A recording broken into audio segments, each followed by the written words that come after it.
Hi friends, চলুন আজকে বানিয়ে নিই 3টে ইনগ্রিডিয়েন্ট ইউজ করে একদম চটজলদি বাড়িতে খোয়া ক্ষীর। আমি নিয়েছি 1 কাপ গুঁড়ো দুধ, হাফ কাপ নিয়েছি আমি গরম দুধ, আর 1/3 কাপ আমি নিয়েছি ঘি। একটা ননস্টিক প্যান আমি বসালাম, পুরো ঘিটা এর মধ্যে দিয়ে দিলাম, সাথে দিয়ে দিলাম আমি এখানে দুধ। এবার আমি এটাকে নাড়াচাড়া করবো। এর মধ্যে আমি দিয়ে দেবো আমার গুঁড়ো দুধ। এবার ভালো করে এটাকে আমি মিক্স করব। দেখুন, সমস্ত কিছু দিয়ে আমি এবার এটাকে নাড়বো।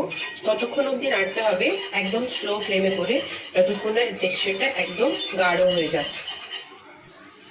দেখুন, উইদিন 10 মিনিট আমার এই খোয়াটা প্যানটা একদম ছাড়তে লেগেছে।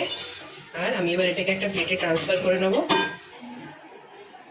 দেখো, আমাদের খোয়া ক্ষীরটা একদম রেডি।